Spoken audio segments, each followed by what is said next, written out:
আসসালামু আলাইকুম। আশার মিনি কিচেনে সকল বন্ধুদের স্বাগত জানিয়ে শুরু করছি। আজকে আমি নিয়ে এসেছি আলু দিয়ে মুরগির ঝোল। চিকেনের বিভিন্ন ধরনের প্রিপারেশনগুলোর মধ্যে সবথেকে জনপ্রিয় হচ্ছে আলু দিয়ে মুরগির ঝোল, যা প্রায় প্রতিটা বাঙালির ঘরে ঘরে ছুটির দিনে রান্না হয়ে থাকে।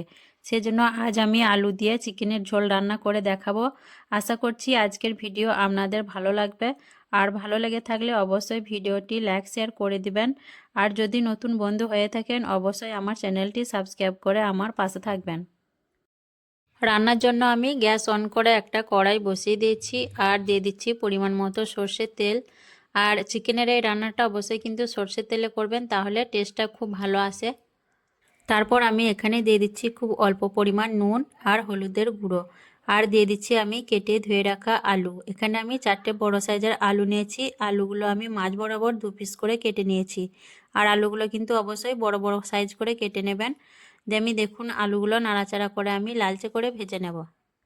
আলুগুলো দেখুন বেশ কিছুক্ষণ হাই ফ্লেমে ভেজে নেওয়ার পর আলুর গায়ে লালচে কালার চলে এসছে। এখন আমি আলুগুলো একটা জায়গার মধ্যে তুলে নেব। আলুগুলো কিন্তু আমার খুব ভালোভাবে ভাজা হয়ে গেছে। এখন একে একে সবগুলো তুলে নিচ্ছি।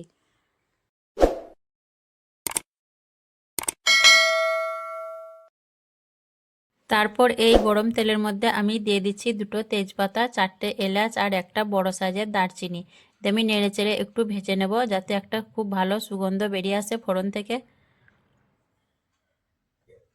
একটু নেড়েচেড়ে ভেজে নেওয়ার পর এখানে আমি দিয়ে দিচ্ছি দেখুন 2টো বড় সাইজের পেঁয়াজ আমি একদম কুচি করে কেটে নিয়েছি। সেগুলো এখন দিয়ে দিলাম আর দিয়ে দিচ্ছি অল্প পরিমাণে নুন। নুন দিয়ে পেঁয়াজ ভাজলে খুব তাড়াতাড়ি ভাজা হয়ে যায়। তারপর দেখুন আমি নাড়াচাড়া করে পেঁয়াজটা ভাজতে থাকবো। পেঁয়াজটা দেখুন আমি কিছুক্ষণ নাড়াচাড়া করে ভেজে নিয়েছি আর এখন পেঁয়াজটা একটু নরম হয়ে গেছে। এই পর্যায়ে আমি দিয়ে দিচ্ছি 1 টিস্পুন চিনি। চিনিটা দিলে কালারটাও ভালো আসবে আর চিকেনের টেস্টটাও ভালো আসবে। তেমনি নাড়াচাড়া করে আবারও পেঁয়াজটা আমি লাল করে ভেজে নেব।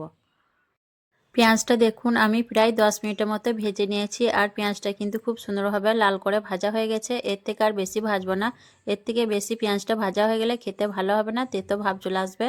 তারপর এখানে আমি দিয়ে দিলাম 1 টিস্পুন আদা বাটা, 1 টিস্পুন রসুন বাটা আর একটা বড় সাইজের টমেটো আমি পেস্ট করে নিয়েছিলাম সেটা দিয়ে দিলাম। আর খুব অল্প পানি দিয়ে আমি খুব ভালোভাবে আদা রসুন আর টমেটো পেস্টটা কষিয়ে নেব যাতে এর মধ্যে কাঁচা গন্ধটা না থাকে। আদা রসুন আর টমেটো পেস্টটা আমি খুব ভালোভাবে কষিয়ে নিয়েছি দেখুন। এখন আমি এর মধ্যে দিয়ে দিচ্ছি 1 টিস্পুন হলুদের গুঁড়ো, 1 টিস্পুন লঙ্কার গুঁড়ো, ঝালটা অবশ্যই নিজেদের পছন্দ অনুযায়ী দিবেন, 1 টিস্পুন ধনে গুঁড়ো আর 1 টিস্পুন জিরের গুঁড়ো। আর কালারের জন্য দিয়ে দিচ্ছি 1 টিস্পুন কাশ্মীরি লাল লঙ্কার গুঁড়ো। আর দিয়ে দিচ্ছি খুব অল্প পরিমাণ পানি যাতে মশলা নিচে থেকে লেগে না যায়। আমি খুব ভালোভাবে মশলা কষিয়ে নেব প্রায় 3 থেকে 4 মিনিটের মতো। মশলা থেকে দেখুন তেলটা খুব ভালোভাবে ছেড়ে দিয়েছে আর মশলাটা কিন্তু আমি খুব ভালোভাবে কষিয়ে নিয়েছি 3 থেকে 4 মিনিটের মতো। তারপর আমি এখানে দেখুন দিয়ে দিচ্ছি কেটে ধুয়ে রাখা চিকেনগুলো। আর এখানে আমি 800 গ্রামের মতো চিকেন নিয়েছি। আপনারা চাইলে চিকেন আর আলুর পরিমাণ বাড়িয়ে কমিয়ে নিতে পারেন। চিকেনগুলো দেওয়ার পর আমি হাই ফ্লেমে 4 থেকে 5 মিনিটের মতো মশলার সঙ্গে চিকেনগুলো খুব ভালোভাবে কষিয়ে নেব। চিকেনগুলো আমি 4-5 মিনিটের মতো হাই ফ্লেমে কষিয়ে নিয়েছি ভালো মতো করে। এখন আমি চিকেনগুলো এক কাছে করে দেব। চিকেনগুলো এক কাছে করে দেওয়ার পর আমি ঢাকনা ঢেকে দিয়ে মিডিয়াম ফ্লেমে কিছুক্ষণ হতে দেব। আর মাঝে মধ্যে আমি ঢাকনা খুলে নিয়ে নাড়াচাড়া করে নেব যাতে চিকেনগুলো নিচে থেকে লেগে না যায়। এইভাবে করে আমি মাঝে মধ্যে ঢাকনা খুলে খুলে নাড়াচাড়া করে নেব। নাড়াচাড়া করে নেওয়ার পর আমি আবারও ঢাকনা ঢেকে দিয়ে চিকেনগুলো খুব ভালোভাবে কষাতে হতে দেব। প্রায় 10 মিনিটের মতো আমি চিকেনগুলো কষিয়ে নিয়েছি। তারপর ফিরে এলাম আর চিকেন থেকে দেখুন তেল এবং পানি ছেড়ে দিয়েছে আর চিকেনগুলো কিন্তু আমার দেখুন খুব ভালোভাবে কিন্তু কষানো হয়ে গেছে। এখন আমি একটু নাড়াচাড়া করে নিচ্ছি। একটু নাড়াচাড়া করে নেওয়ার পর এখানে আমি দিয়ে দেব ভেজে রাখা আলুগুলো আর দিয়ে দিচ্ছি স্বাদ অনুযায়ী নুন। নুনটা অবশ্যই নিজেদের স্বাদ অনুযায়ী দিয়ে দিবেন। আমি আমার স্বাদ অনুযায়ী দিয়ে দিচ্ছি। নুন দেওয়ার পর আমি খুব ভালোভাবে আবারও 4-5 মিনিটের মতো আলু চিকেনের সঙ্গে ভালোভাবে কষিয়ে নেব। তাহলে আলুর মধ্যে মশলার ফ্লেভারটা আর নুন ঝালটাও ঢুকে যাবে আর খেতেও কিন্তু ভালো লাগবে। আলু আর চিকেন আমি আবারও 4-5 মিনিটের মতো ভালোভাবে কষিয়ে নিয়েছি। এখন আমি এক কাছে করে দিয়ে আবারও ঢাকনা ঢেকে দিয়ে লো ফ্লেমে আরও 5 মিনিটের মতো হতে দেব। আরও 5 মিনিট পর আমি ফিরে এলাম, দিয়ে ঢাকনা খুলে নিলাম। আর এই পর্যায়ে দেখুন চিকেন কিন্তু আমার খুব ভালোভাবে কষানো হয়ে গেছে। চিকেন থেকে কিন্তু দেখুন তেলটা খুব ভালোভাবে ছেড়ে দিয়েছে, খুব ভালো মতো কষানো হয়ে গেছে। এখন আমি একটু নাড়াচাড়া করে নিচ্ছি। একটু নাড়াচাড়া করে মিশানোর পর এখানে আমি দিয়ে দিচ্ছি দেখুন ফুটন্ত গরম পানি ঝোলের জন্য।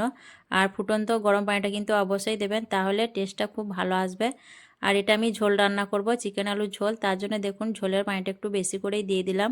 আমি নাড়াচাড়া করে মিশিয়ে নেব ভালোভাবে।